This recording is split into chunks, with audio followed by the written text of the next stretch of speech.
Hi, welcome to the Andrew Buckle book review of The Silver Age Green Lantern Omnibus Volume 1. Now this is 1,000 pages in colour all the way through. This book came out in 2017 and includes a great selection of stories. Now virtually all the stories are tours for every issue. They didn't do it sort of one long story. It was quite often like 10 pages or something like that. So you had quite a lot of stories in this. And you've got Showcase 22 to 24, Green Lantern 1 to 35. And you've got written by John Broome, Gardner Fox, as well as illustrated by the brilliant Gil Kane, or Jill Kane, I'm not certain, Joe Giella, Murphy Anderson, etc. And, well, it's also got a forward as well by Gil Kane as well. And afterward by Jack C. Harris. And obviously got some advertising there for other books. You've got the Justice League of America, which they're also pretty good. That one I haven't got, World's Finest, Supergirl, absolutely superb, Suicide Squad, unusual. I wouldn't say it was the best of them, but they were okay.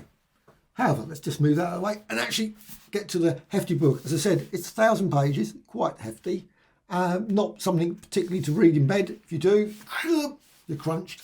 And so it's quite a hefty tome. So you may prefer, of course, to get the paperback versions. There's some soft cover versions. I think they're split like two books to this one omnibus. You have to check on that, see a number of page count. This is 1,000 pages, so you can work it out from that.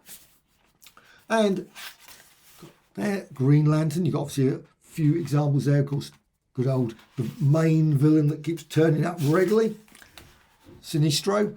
And you've got Silver Age Green Lantern Omnibus Volume 1 there, and you've got all the details there. Darwin Cook did the cover art. I loved the New Frontier, one of my favourites of all time. And here's the stories. So you've got all the stories, all the details, loads and loads of stories. You can see pages and pages of that, all the various issues. And these are all like 1962, 63, 63. This all goes all the way through to March 1965. Got all the stories there. Got, like I say, a lovely forward. I always love those, always great. Not the world's greatest of the covers. Showcase presents Green Lantern, the menace of the runaway missile. Well, fine, but it's still... the trouble was I always found, and though I thoroughly enjoyed these stories, the Green Lantern stories, they were superb, but they did unfortunately have a tendency to fall into the same sort of thing where it was something yellow. And there's also the colour yellow. It's just ridiculous because, you know, lots of things have got yellow. So you could virtually look around you'd say...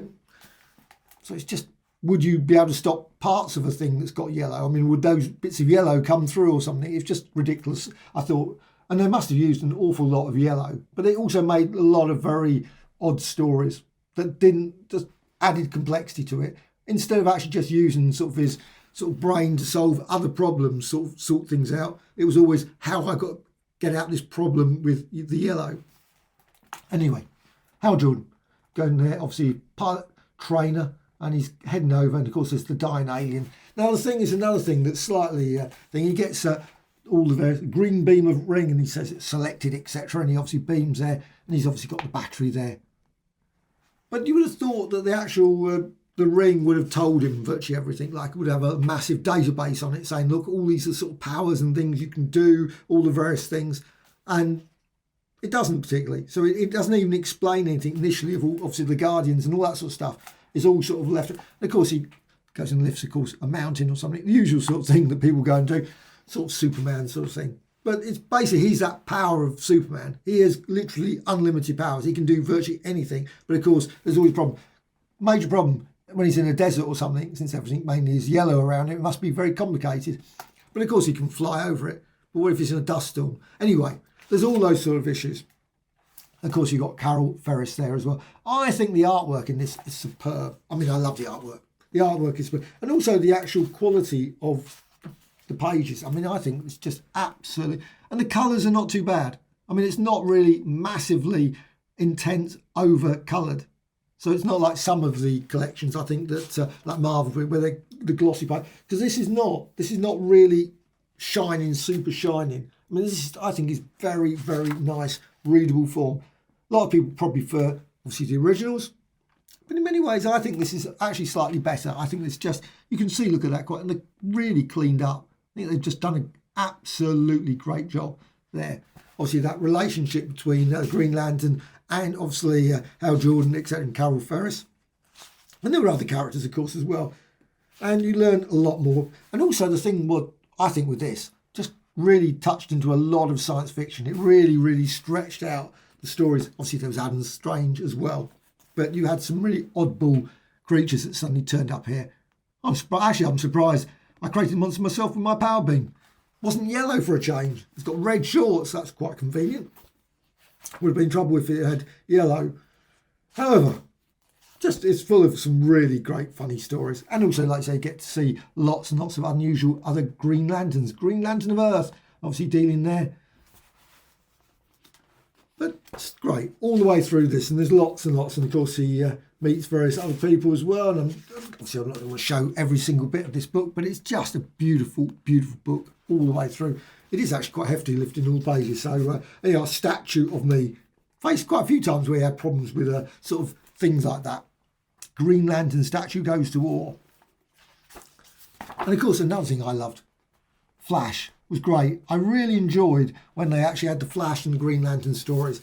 And I'm always thinking that there should have been a World's Finest to sort of equivalent. In fact, I would have wished they had done like World's Finest if they'd actually changed it occasionally from Superman, Batman to include sort of Green Lantern and Flash. And I think those stories would have been absolutely brilliant. Now, she was a great character.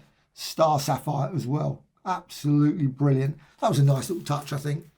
But you can guess who the character is. But that was the trouble with Hal Jordan and Green Lantern. I mean, I've always thought that, I suppose it's exactly the same with Superman. Why couldn't she work it out? I mean, really? You know, you're with the person all the time. You didn't recognise that they were the same person. There's a psychological block or something that you just do not see this person. Or is it the ring that's got some special power to make certain it blocks the person's... Again, got the Flash there. Just absolutely brilliant. And again, more yellow there. More problems with yellow. Oh, lots of yellow issues. Oh, and of course, Hammond there. They were great little stories there. And Sinestro, Sonar. They had a little cast. Not the same way, I don't think, as like the Flash. Flash had his rogues gallery.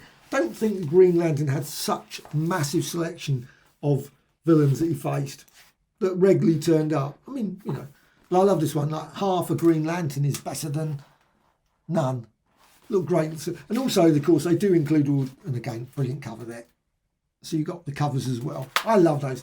Trouble is with these books, and as you just heard the crack there, sometimes the spine of these not great. They do sort of the glue. You have to be very careful when you get them. You have to make certain you open them particularly well, and then sort of spread them out to make certain the pages are done. There's videos on that. People will describe how to open an omnibus edition, because it's slightly annoying that. But when you've got 1,000 pages, it's a lot of stress there, and it's sort of, you can read, and I can feel it when you're picking it up, holding it. Just does occasionally sort of. However, I just think it's an absolutely great issue. Great book throughout. I love it. Major criticism again, as always with these DC ones, and I really would love to see more bonus material. They never include bonus material. Covers, they've obviously got covers, but sort of like adverts of covers, the letters pages that were included, and also those DC current sort of things that they would do. They did a whole load of different ones. Why didn't they include this? And adverts, general adverts as well. Always fascinating to see the adverts. It does have, of course, an afterword, which is always good, by Jack C. Harris, 2001. And then you've got biographies. And as always with DC Omnibus biographies, rather depressing because it's got John Broome, passed away in 1999, Gardner Fox, passed away in 1986, Gil Kane, 2000, Giela, 2015, Mike Kowalski, 1989, passed away in 1993, Ross Andrew. Oh, they're all dead. Well, some lived to a reasonable age as well. I mean, obviously, Carmen Infantino, 87. But that is the depressing thing. Whenever I get one of these books, you look back and you see that, and it's basically that all those great artists and writers are all dead. And you think, wonderful, you know, they left an absolutely superb selection of work that's just absolute joy to read all the way through. I love the stories in this. This is one of the volumes I can pick up. I read it all the way through from start to finish. It's just great to read. This is what I love about Omnibus edition. So you get, I mean, look at old Sinestro there. Very an unusual character, isn't he? But you read all the stories. But you can also, of course, just once you've read them, you can always dip into them. Just pick up any of these stories. And then normally, let's say they're 10, that's it, 10 pages. You can read the story. 10 minutes, 15 minutes, quick, really enjoyable read. So this is absolutely brilliant. Absolutely love it. Green Lantern. I'm going to bring that over just so you can see there. Silver Age Green Lantern Omnibus Volume 1. Superb. Absolutely superb.